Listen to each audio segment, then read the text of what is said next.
జై తెలంగాణ. నా పేరు Mahesh Bigala, BRS NRI global coordinator.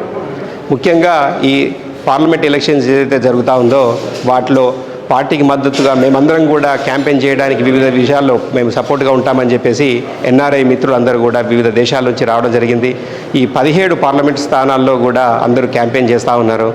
అయితే ఇంకా రాబోయే 3-4 రోజుల్లో ఎలక్షన్ ఉంది కాబట్టి అందరం కూడా ఇక్కడ బీఆర్ఎస్ భవన్లో సమావేశమై అందరికి కూడా పార్లమెంట్ సంబంధించి ఒకటి ఓటు బీఆర్ఎస్ వేయాలని చెప్పి అప్పీల్ చేయడానికి ఈరోజు సమావేశం ఏర్పాటు చేయడం జరిగింది.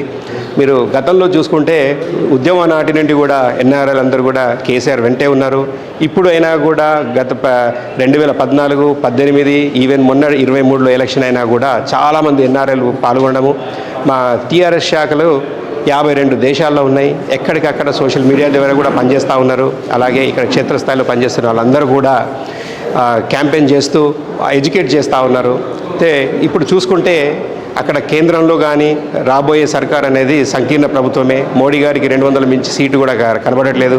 అలాగే కాంగ్రెస్ కూడా బలహీనమవుతూ ఉంది. కాబట్టి రాబోయే రోజుల్లో మనం ఒక కీలక పాత్ర పోషించాలి అంటే కేసీఆర్ గారికి బలం చేకూర్చేటట్టుగా 12 నుండి 15 సీట్లు ఇవ్వాలని చెప్పేసి ప్రతి ఒక్కరిని కోరుతా ఉన్నాము. ఇప్పుడే సర్వేలు చూస్తూ ఉంటే దినదిన అభివృద్ధి జరుగుతూ దాదాపుగా 8 నుంచి 12 సీట్లు వస్తాయని చెప్పి కనబడతా ఉంది. అండ్ బీజేపీకి అయితే ఖచ్చితంగా రాబోయే రోజుల్లో 1 నుంచి 2 సీట్లు కూడా వచ్చే పరిస్థితి కనబడట్లేదు. అందుకే నిన్న అమిత్ షా గారు నిజామాబాద్ రావడము, ఈరోజు మోడీ గారు కరీంనగర్ రావడము, ఉన్న 1-2 సీట్లైనా కాపాడుకుందామని చెప్పే ఉద్దేశంలో వాళ్ళు చేస్తూ ఉన్నారు. ఎప్పుడైతే కేసీఆర్ గారు బస్సు యాత్ర ఎక్కారో అక్కడ కేంద్రంలోని మోడీ గారికి కానీ ఇక్కడ స్టేట్లో ఉన్న రేవంత్ రెడ్డి గారికి కానీ పీటలు కదులుతూ ఉన్నాయి. అండ్ ఖచ్చితంగా ఇది ఒక పెను మార్పు రాబోతూ ఉంది. June 4th రోజు మనం ఒక పెను మార్పును చూడబోతున్నాం తెలంగాణ రాజకీయాల్లో.